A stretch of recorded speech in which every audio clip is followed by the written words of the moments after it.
wala. nakakatakot. Naririnig nyo sa balita, minsan may bird flu na neighboring. So, hindi mo rin mas-sure eh. So, unlike other businesses, walang ganun eh. Walang ganung factor. And sa Tarlac, factor ba yung weather, Sir Pao? Sobrang init sa Tarlac eh. Oh, actually, lagi ko sinasabi, the whole of Central Luzon is talagang sobrang extreme yung weather. Actually, Central Luzon going to Northern Luzon. So kung kesa pag summer, kala mo okay, doon mo makikita, dami nagkakasipon, natutuyo yung sisiyo. So kung hindi ka maingat sa vitamins, talagang papangit talaga yung production.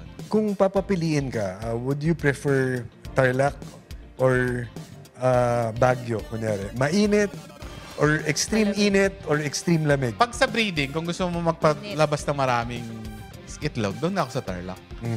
Pero pag kung magre-range ka, gusto mo yung medyo mas matataas na level. Yan ang Mas maganda balahibo magandang sagot nila. Balance yan eh. Pag malamig kasi, hirap magpaitlog.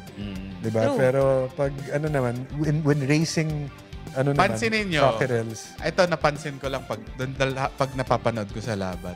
O makikita nyo rin sa social media.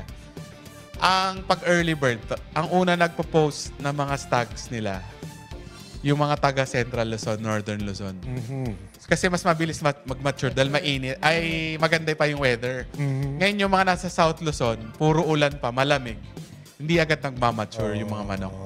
Pagdating na ng local national, ayan na yung Kanila naman yung paganda na ngayon yung nasa South Luzon. Ito na, magaganda na yung manok nila. Kasi hindi naman sobrang init sa South.